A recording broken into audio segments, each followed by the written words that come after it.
Hello বন্ধুরা, আমি চলে এসেছি ছাদ বাগানে। তো তোমরা তো জানোই আমার ছোট্ট খাট্ট একটা ছাদ বাগান। আর ছাদ বাগান এই যে দেখো, সিম ছিল ওই যে উপরে ওইখানটায়, ওটা আর ভিডিও করা হলো না, আর কি খেয়াল ছিল না। তো যাই হোক, এই যে কতগুলো সিম পেরেছি। আর এখন শাক তুলবো, কারণ সকালবেলা তো তাড়াহুড়ো থাকে, সেই জন্য অতটা মানে ভালো করে তোলা যায় না। তো এখন তুলে রাখি, সকালবেলা ঝটপট রান্না করতে পারবো। তো সেই জন্য তুলি। তো দেখো কি কি মানে সবজি হয়েছে। এই যে দেখো সিম, কতগুলো সিম হয়েছে। আর সবগুলো কিন্তু একদম বাড়তি হয়ে গেছে আর কি। আর এই সিমের চচ্চড়ি খেতে কিন্তু খুবই সুন্দর লাগে। তো এই যে দেখো, আর একটা গাছ এই যে কেবল হচ্ছে, এই যে ফুল ধরেছে। এটা কিন্তু একদম ছোট গাছ, এই যে এখানে কেবল এসেছে। এটাও ধীরে ধীরে উঠে যাবে গাছটা বেয়ে বেয়ে। আর এখানটায় কিন্তু কতগুলো গাছ দেখো হচ্ছে, করলা গাছ, ঝিঙে গাছ, শসা গাছ, তারপরে বটবটি গাছ, এগুলো সব হচ্ছে। আর এই যে দেখো, লাল ডাঁটায় ভর্তি হয়ে গেছে আমার বাগান, একদম লাল ডাঁটা, বড় ডাঁটা। লঙ্কা গাছটা আমার কিন্তু 2 বছর 3 বছর হয়ে গেল, এখনও এই বছরও হয়তো ধরবে। দেখো পাতা বেরিয়েছে আর ফুল ধরা শুরু হয়ে গেছে। তো এইখানে দেখো, এই এই যে দেখো, আলু গাছ কিন্তু আমি বুনিনি, মাটির মধ্যে ছিল সব। আমি তো রান্নাঘরের সব চোচা, সবজির চোচা সব এইখানে মানে ফেলে ফেলে দিয়েছিলাম। তো এইখান থেকে দেখো সব হচ্ছে। আর এই কলমি শাকগুলো কিন্তু গত বছরের আর কি। তো এগুলো হচ্ছে। তো এই যে ঢেঁড়স গাছ বুনেছিলাম, বিচি দিয়েছিলাম আর কি, সেগুলোও হচ্ছে। আর বৃষ্টিতে না কতগুলো ঢেঁড়স গাছ মরেও গেল। তো যাই হোক, যে কটা থাকবে ও কটা থেকেই হয়ে যাবে। আর এই যে আলু গাছ আবার করে হচ্ছে। তো এই তো দেখো কি সুন্দর হয়েছে আমার ডাঁটার ক্ষেত। এই যে দেখো, ডাঁটাগুলো এখন যদি না তুলি বড় বড়গুলো, তাহলে নিচ থেকে যে ছোটোগুলো সেগুলো কিন্তু বড় হতে চাবে না। তো সেই জন্য আমি ভাবলাম কিছু কিছু হালকা করে দিই। আর এই যে দেখো কত রকমের গাছ হচ্ছে, মিষ্টি কুমড়ো, তারপরে এই যে বরবটি, এই যে পুঁই, তো সব রকম গাছই হচ্ছে। দেখো সিম ধরেও আছে। তো এই লম্বা সিম কিন্তু নেই, আর উপরের গাছটা একদম নষ্টই হয়ে গেছে। তো ভাবছি এই দুটো রেখে দেবো, এই দুটো যখন একটু বাড়তি হয়ে যাবে তো এইটাই আবার বুনে দেবো। আর এইদিকে দেখো, এইদিকে আবার মিষ্টি কুমড়ো, করলা, তারপরে লাউ, তারপরে এই যে বটবটি, তারপরে টমেটো, এই যে এখানটায় বেগুন গাছ, তো অনেক গাছ হয়েছে। আর এই যে দেখো উঠেও যাচ্ছে মিষ্টি কুমড়োর ডগা খেতে খুবই ভালো লাগে। যে কোনো মানে কিছু না থাকলেও তখন মিষ্টি কুমড়োর ডগা তুলে খেয়ে নিতে পারবো। আর যে বথুয়া শাকগুলো দেখো কি সুন্দর হয়েছে। তো এগুলো আঁকা কেটে না দিলে আবার কিন্তু হবে না, সেই জন্য ভাবলাম মেশানো শাক আজকে তুলবো। আর এই যে দেখো টমেটো কত ধরে আছে, আর এত সুন্দর খেতে এই টমেটোগুলো। দেখো লাল টকটকা, এই যে সব ধরে আছে। তো এগুলো কিন্তু আমি অনেক দিন খাচ্ছি। আর নিচ থেকে কিন্তু ওই যে গাছও বুনে দিয়েছি, নিচ থেকে আবার হয়ে যাবে এগুলো শেষ হতে না হতেই। তো এইখানে বুনেছি, ওইখানে বুনেছি, একাই হয় মানে আমি তো সব সবজি চোচো মোচা এখানে ফেলে দিই। তো এইখান থেকে দেখো নিজে থেকে এই যে গাছ বেরোচ্ছে আবার।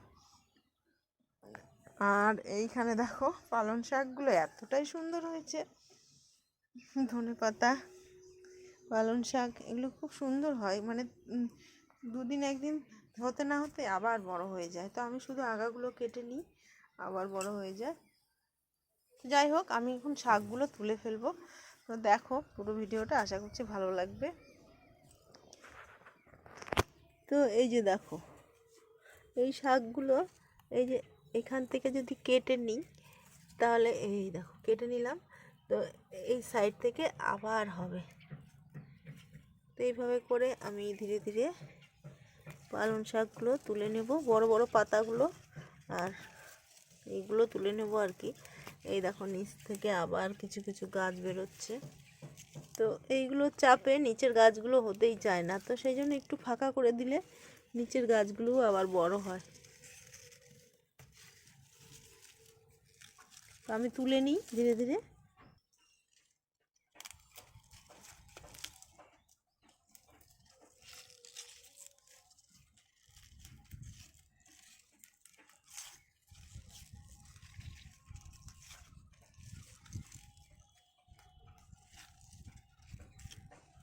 এইভাবে করে আমি সব তুলে নেব। আর এই শাকগুলো খেতে কিন্তু অসাধারণ লাগে, মানে পুরো ভাতটা কিন্তু এই শাক দিয়েই খাওয়া হয়ে যাবে যদি ইচ্ছে হয়, কারণ এগুলোর টেস্টই আলাদা, একদম সার ছাড়া, সেজন্য টেস্টই আলাদা। তো আমি খুব যত্ন একটা করি না, কিন্তু খেতে খুব পছন্দ করি, আমি শাকটা খুব বেশি পছন্দ করি। সেই জন্য ভাবছি আর কিছু হোক না হোক শাকটা তো হবে। আর আমার বাগানে কিন্তু লাউ, কুমড়ো, তারপরে করলা, মানে অনেক কিছুই হয়েছে। তোমরা যারা আমার ভিডিও দেখো তারা দেখতেই পাবে। তো এইভাবে করে তুললে কিন্তু অনেকক্ষণ লেগে যাবে আর ভিডিওটা অনেক বড় হয়ে যাবে। আমি তুলে নিয়ে তোমাদের সঙ্গে শেয়ার করছি। তো এই দেখো আমি মোটামুটি শাকটা তুলে নিয়েছি, আগাগুলো শুধু তুলে নিয়েছি, আবার দুদিন পরে আবার ভর্তি হয়ে যাবে। আর এই যে দেখো কতগুলো শাক হয়েছে, এক ঝুড়ি শাক হয়েই গেল আর কি, এটা দিয়ে একদিন খাওয়া হয়ে যাবে। তো আমি বাদ বাকিগুলো এখন তুলে নেব। এখন আমি এই যে বথুয়া শাকগুলো তুলে নেব, এই যে আগাগুলো তুলে নিলে আবার হবে।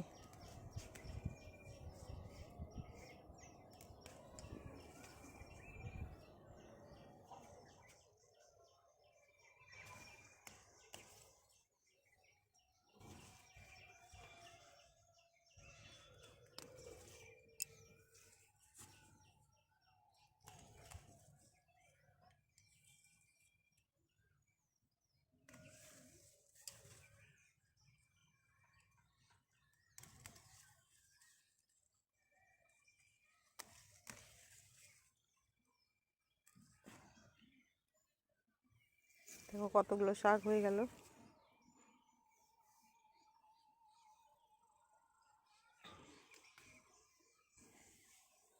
এই গাছগুলো খুবই সুন্দর আর কি, কটা গাছ থাকলে কিন্তু অনেকটাই শাক হয়।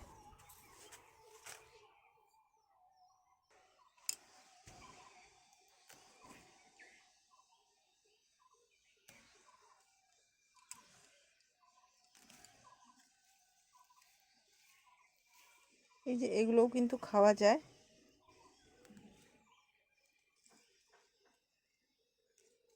এই দেখো বিনস ধরে আছে, বিনসগুলো আর একটু বড় হলে তুলে নেব। অনেকগুলো বিনস ধরে আছে। এই দেখো এটা কিন্তু পুরনো গাছ, পুরনো গাছটা নষ্ট হয়ে গেছিলো, আবার একাই মানে হচ্ছে, দেখো অনেক দিনের পুরনো গাছ, আবার ফুল ধরেও আছে কত, এই যে ফুল ধরে আছে। আমি ধনেপাতা কটাও তুলে নিলাম।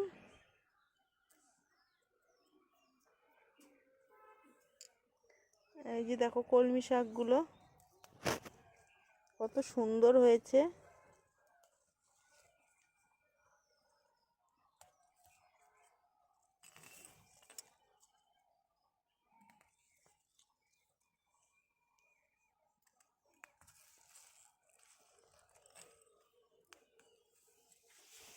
আলু শাকের আগাগুলোও তুলে নিই, তাহলে কিন্তু আবার হবে।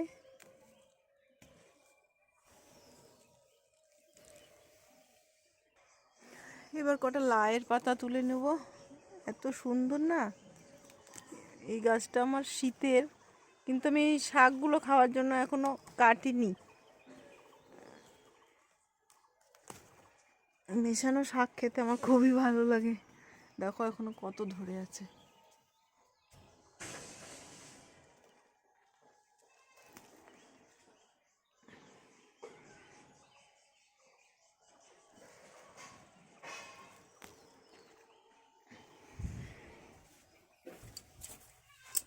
অনেকগুলো শাক হয়ে গেল, এখন তুলে নেব লাল ডাঁটা।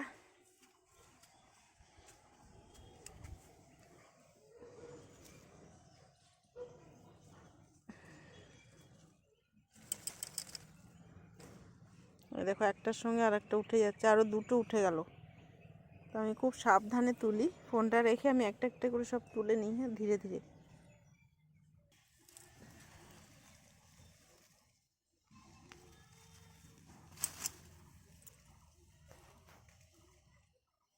ইস, তুলতে নিয়ে সবই তো উঠে যাচ্ছে।